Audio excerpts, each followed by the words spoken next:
4 labour కోడ్స్ని పార్లమెంట్లో అమలు చేశారు, కానీ ఇప్పటి వరకు వాటిని అమలు చేయలేదు. కానీ ఇప్పుడు అమలు చేయడానికి నోటిఫికేషన్ జారీ చేశారు. నవంబర్ నెల 21 నుంచి వాటిని అమలు చేయాలి అని చెప్పారు. అయితే దానికి ప్రయత్నాలు జరుగుతున్నాయి. దాని మీద లేబర్ కోడ్లు మొత్తం కార్మికులందరికీ అనేక సౌకర్యాలు కలుగజేస్తాయని చెప్పేసి, అందరికీ హక్కులు, కనీస వేతనాలు, సామాజిక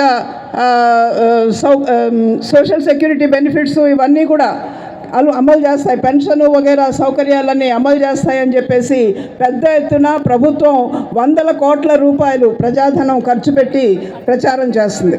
దీని వెనుకున్న వాస్తవం ఏంటి? అనేక మంది మేధావులు, అట్లాగే అనేక మంది తెలియని వాళ్ళు కూడా బహుశా ఇదంతా వాస్తవం అని చెప్పేసి నమ్ముతున్నారు. కార్మికులకి అనేక సౌకర్యాలు కలుగుతాయి. ఇప్పటి వరకు కార్మికులకి లభించని కొన్ని హక్కులు కూడా వాళ్ళకి ఈ చట్టాలు కలుగు చేస్తాయి లేబర్ కోడ్లు అని చెప్పేసి ప్రచారం చేస్తారు. ముఖ్యంగా కనీస వేతనాలు అందరికీ అమలు జరుగుతాయని చెప్పేసి. కానీ వాస్తవం ఏంటి?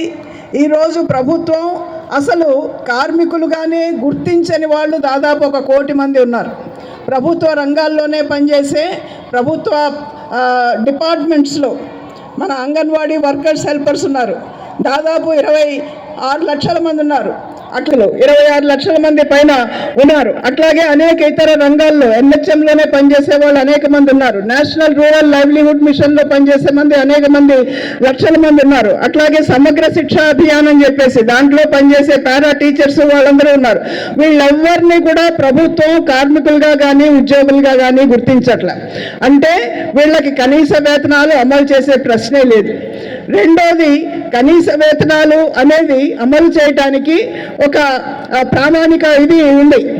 కనీస వేతనాలు అమలు చేయడానికి ఎంత ఉండాలి, దానికి ప్రామాణికం ఏంటి, ఎన్ని క్యాలరీస్, ఇవన్నీ అని చెప్పి ఈ లేబర్ కోడ్స్లో దాని చర్చ ఏమీ లేదు.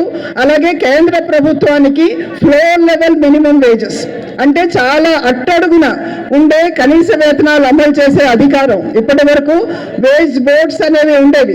దాంట్లో కార్మికుల ప్రతినిధులు, యజమానుల ప్రతినిధులు, ప్రభుత్వ ప్రతినిధులు ఉండేవాళ్ళు. వాళ్ళు చేసిన సిఫారసులకు అనుగుణంగా కనీస వేతనాలు నిర్ణయించేవాళ్ళు. కానీ ఇవాళ ఏంటంటే ఆ వేజ్ బోర్డ్స్కి ఏమీ ఇది లేదు. కేంద్ర ప్రభుత్వమే ఏకపక్షంగా కనీస వేతనాలు నిర్ణయిస్తుంది. దానికి ప్రామాణికం ఏంటి అనే దాని గురించి ఏమీ చర్చ లేదు. ఎన్ని సంవత్సరాలకు ఒకసారి దాన్ని రివైజ్ చేస్తారు అనేది ఏమీ లేదు. అంటే ఒక విధంగా చెప్పాలంటే, ఇందాక చెప్పారు 168 రూపాయలు. ఇవాళ కేంద్ర ప్రభుత్వం నిర్ణయించిన ఫ్లోర్ లెవెల్ మినిమం వేజ్ అనేది 168 రూపాయలు.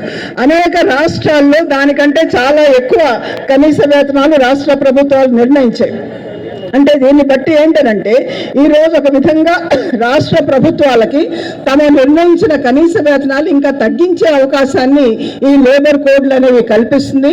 కాబట్టి ఇదంతా ఒక మోసపూరితమైన ప్రచారం కేంద్ర ప్రభుత్వం ఈరోజు చేస్తుంది. అట్లాగే సామాజిక సంక్షేమం, దానికి బీడీ కార్మికులకి ఈరోజు ఒక చట్టం ఉంది. ఆ చట్టం ప్రకారం సెస్ వసూలు చేస్తారు. దాని నుంచి బీడీ కార్మికులకి కొన్ని ప్రయోజనాలు వాళ్ళ బీడీ వెల్ఫేర్ యాక్ట్ నుంచి కనీసం వాళ్ళకి అందుబాటులో ఉన్నాయి. కానీ ఈ లేబర్ కోడ్ల వల్ల ఆ బీడీ వెల్ఫేర్ ఫండ్ యాక్ట్ అనేది రద్దయిపోయింది. కానీ ఏ రకమైన సౌకర్యాలు కలుగజేస్తారు అనే దాని గురించి ఏ రకమైన స్కీమ్ కూడా ఈ సోషల్ సెక్యూరిటీ కోడ్లో లేదు. అలాగే దానికి నిధులు ఎక్కడి నుంచి వస్తాయి అనేది కూడా ప్రభుత్వం ఏమీ ఇది చేయలేదు. కాబట్టి ఈరోజు సెస్ తీసేశారు. GST అమలైన తర్వాత సంక్షేమ బోర్డ్స్ అనేవి లేవు, వాళ్ళకి నిధులు అనేవి లేదు. ఏ రకంగా ఈ సామాజిక సౌకర్యాలు కల్పిస్తారు అనేది ఒక ప్రశ్నార్థకం. కాబట్టి దాంట్లో కూడా ఉన్న వాళ్ళకి ఈరోజు బీడీ కార్మికులు కానీ, గనుల్లో ఉండే కార్మికులు కానీ, అట్లాగే సినిమా పరిశ్రమల్లో ఉండే కార్మికులు కానీ, వాళ్ళకి అనేక రకాల సౌకర్యాలు ఇవాళ ఉండే చట్టం, అంటే అంతకుముందు ఉండే చట్టం ప్రకారం వాళ్ళకి ఉండేవి. అవన్నీ కూడా ఈరోజు రద్దయిపోయి. అట్లాగే ఈరోజు థ్రెషోల్డ్ లెవెల్ని మనం డిమాండ్ చేస్తున్నాం. CITUగా కానీ ఇతర కార్మిక సంఘాలు కానీ ప్రతి ఒక్కళ్ళ సౌకర్యాలు వర్తింపచేయాలి. కాబట్టి వాటికి ఉండే కనీసం ఇంతమంది కార్మికులు ఉంటేనే అది అమలవుతుంది అనే సీలింగ్ని మీరు రద్దు చేసి అందరికీ అమలు చేయాలని మనం డిమాండ్ చేస్తుంటే, ఈరోజు ప్రభుత్వం ఏం చేసిందంటే ఆ థ్రెషోల్డ్ లెవెల్ని ఇంకా పెంచింది. ఈరోజు ఈ చట్టాలు అమలు, ఉదాహరణకి కాంట్రాక్ట్ లేబర్ చట్టం ప్రకారం ఈరోజు